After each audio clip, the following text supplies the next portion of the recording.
By the end of episode 1 of Game of Thrones, an existential threat has been established.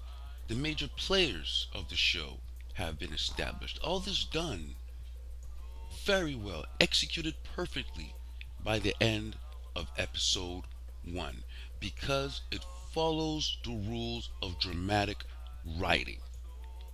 While the petty little humans fawn over and kill each other over their little kingdoms and thrones, we as audience members get to revel in the dramatic irony, in the fact that there's a bomb underneath their house and they do not know it or choose to ignore it, and we just cannot wait to see what happens when it all goes off, which is the climax of the show or a movie. And but throughout that time, the skilled writer, the skilled director is stringing you along. It's suspense.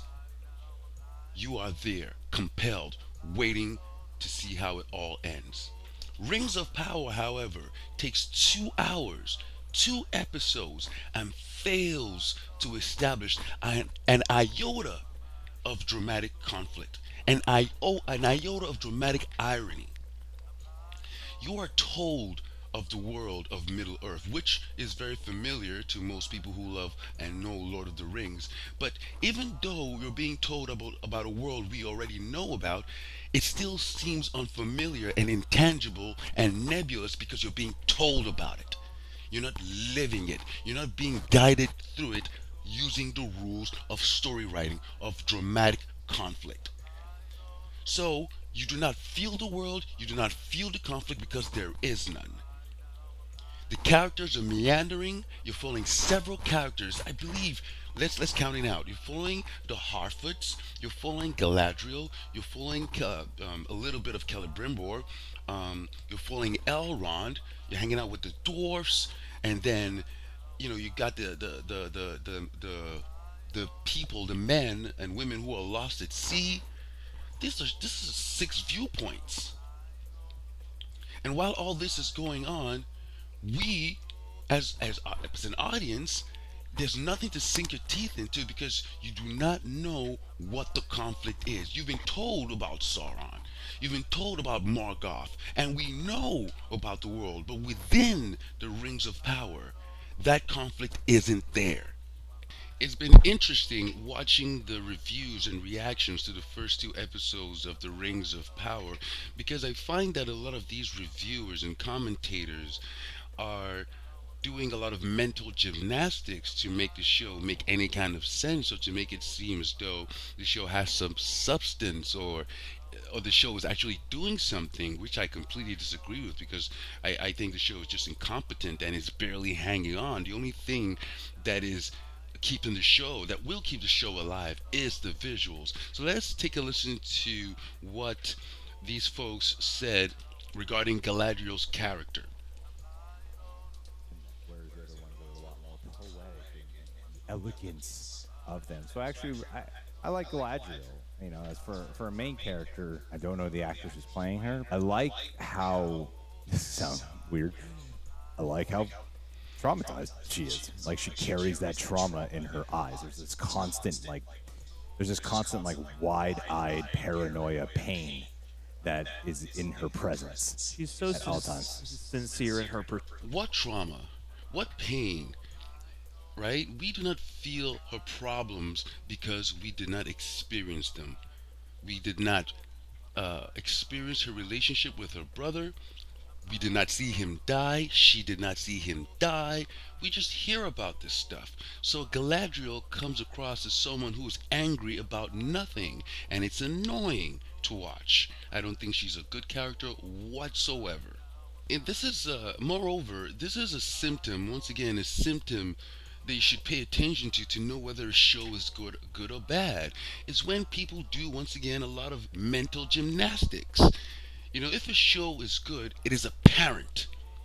But once you start talking about this, talking about that, and everything seems nebulous, right? You have to really, really Believe in your instincts. Trust your instincts. They're usually right. And your instincts will tell you that there's nothing here. Galadriel isn't a good character. Most of the characters aren't really characters because character is action, action is character. And what are the actions these characters are performing in this show? Nothing. Nothing. It isn't established. No, the reasons why they're doing the things they're doing aren't properly established. They're told to us, but they aren't established. Now, the most common praise you will be seeing online in reviews and on Twitter regarding the Rings of Power is how stunning it looks, how beautiful it looks. That is to be expected, especially in this day and age where the technology is grounded and access to knowledge about how to work this technology is also grounded and very readily available. It's not hard to make a pretty show these days. It is hard to make a show that has substance, which means the writing is good and hopefully the cinematography and technical production of the project is also good to create something of substance. I always go for substance over visuals. If a show looks beautiful, that doesn't mean a show is good. As a matter of fact, it's extremely annoying to me when a show is completely vapid but looks amazing. It feels like such a waste, which is what the first two episodes of Rings of Power come across as.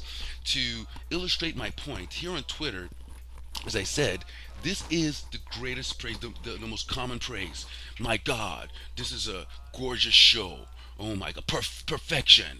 Why is this perfection? They're not talking about the story. They're just posting some beautiful pictures. If you go on Deviant Art or any art, Art Station, or even on Twitter, anywhere, go on Tumblr. I make concept art. You can paint this. This is not difficult these days to create compelling visuals. This is not as hard as it seems, right? And oh my God, okay, let's get into this aspect of it. As a black nerd who grew up in the late 90s and early 2000s with stories like Game of Thrones, A Wheel of Time, and Lord of the Rings, it's just a blessing to see black people in high fantasy that I enjoy. My heart smiles every time, and my heart breaks every time. Because there's nothing more embarrassing to me than to see a fucking black elf knowing exactly the history and the reason behind the creation of elves and the thought process of the man, J.R.R. Tolkien, who created this amazing world. Black elves. And it's not even addressed or explained within the show. I am My heart is broken with all the tokenization, the patronization of black characters.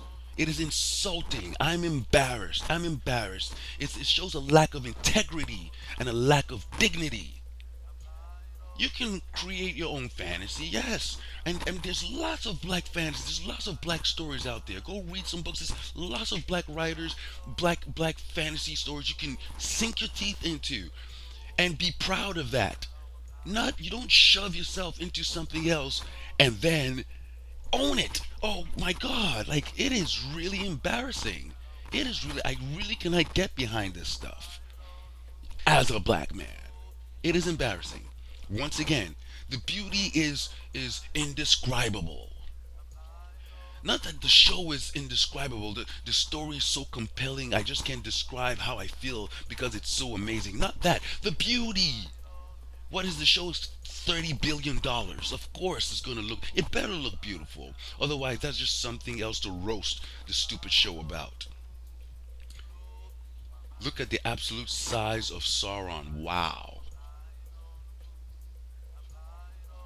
Alright, let's take a look at some ratings. Let's see what's going on. So on Rotten Tomatoes, we have a critic score of 83%, and this is, I believe, it says it's from how many reviews, because usually you can see the details as to how many people voted to make that 83% final number, and also regarding the audience scores, as you guys know. So Critics score 83%, audience score 38%. Because if you have eyes and a brain, you know the show isn't good. The show isn't good. There are things that have been established since the dawn of time, since man could write and tell stories. There are rules that have to be followed to create an interesting, compelling show. Let's see what Metacritic says. All right. Generally favorable reviews. Once again, the critics, because, they're the professionals and they know what they're talking about. User score 2.9. 2.9. you know Unfortunately, you can't rate for beauty. Okay, maybe if it was user score with regard to, this is user score in general with the story and the general acceptance and view of the show, 2.9. If there was a user score for the beauty of the show, oh yeah, that'll skyrocket. Oh, it's so beautiful, it's amazing. If there was an audience score for diversity and casting and black people enjoying seeing themselves as elves, oh, it'd be 100% fucking garbage. Ultimately, I don't see the show getting any better. First two episodes, 2 whole hours. Very much like the teasers, the previews, the trailers, where everything was nebulous. No one could tell what was going on. Same thing with the first two episodes. You don't know what's happening. You have no idea. And also, given the fact that Amazon only has the rights to some cliff notes, basically. So, we don't know where they're going according to established lore. And these people are not experienced writers. If this was a forklift job, they wouldn't hire these guys because they have no experience. Why would you give these people this much money to write a show? You're giving all the money in the world ever spent on a TV show, right? Might as well go the extra mile to hire the best writers with the most experience. Might as well. Might as well hire the best directors. But no, you hire these folks with agendas who come here to shove black actors where they don't belong. A female black dwarf, the first of its kind. Changing the character of Galadriel, saying hobbits are not hobbits, they're Harfoots. Blatant lies, complete lies. And it always comes around where, when the show finally shows, after I criticize the show, judging from my instincts, saying that the show's going to be garbage, whenever the show comes around, I'm usually not surprised. I'm like, yeah, I said it's going to be garbage. But with regard to this, because it's so big, it was a little different, because I was like, wow, maybe I doubted myself, but the signs were all there, as usual, just like with Halo. Just like with Resident Evil, it's exactly the same pattern, no hyperbole. It's exactly the same method. Recast the actors, change the story, thereby losing the allure, the magic that makes the thing special in the first place, the thing that made the thing loved and cherished in the first place. This isn't Lord of the Rings. It isn't Tolkien's Lord of the Rings. It isn't Peter Jackson's Lord of the Rings. Oh my God! Another thing. Oh, the title sequence also looks just like Peter Jackson's Lord of the Rings, which comes across as though one of those, what do they call those movies? Uh, a muckbuster, right? It's not a sequel to Lord of the Rings. It's not a prequel. It has nothing to do with Lord of the Rings. Why is the title sequence like Peter Jackson's Lord of the Rings? There's so many things about this show that is just wrong, and I sincerely hope it fails, because this should be a lesson. This needs to stop, because you're not making a show for the fans, and your show isn't good enough to attract new viewers because you're incompetent writers. You don't have the experience, the wherewithal, or the humility to be good writers. So it needs to stop. This show should feel as it should. So a hard lesson is learned. So it's a red flag to all the other studios, actors, writers who are out there sabotaging good stories, destroying established, well loved IPs from Halo, Resident Evil. Netflix is dropping Bioshock soon. You know that's gonna be a fucking hot turd. So, yes, I hope The Rings of Power fails. Cannot substitute any of that compelling story writing, compelling character work. You cannot substitute any of that with diversity, with inclusion, with virtue signaling. It will never happen. because story writing is an art form. It's a craft. It needs to be respected. It should be paramount, at least one of the paramount pillars of any show or movie. Story writing and good production values, good cinematography. These things need to be respected. Well, you can pay for cinematography, but you need to respect the fact that character comes first. Real stories come first. The rules of story writing are important. Yes, fuck Rings of Power. It's pretty bad. I can't see it getting any better. The best shows, more often than not, are the ones that stick their landings. I will eat crow if somehow this show magically sticks its landing and comes up with a great climax and finale. I highly doubt that. Nonetheless, those are my thoughts on the Rings of Power. Let me know what you think down in the comments. I welcome disagreements. Let's have a conversation about it. Thank you for watching. And I don't know if I'm going to tune in again, maybe just because of everything surrounding the show and for something to talk about because I rarely post these days. But those are my opinions. Thank you for watching, and you might see me again. If not, Shimon, peace.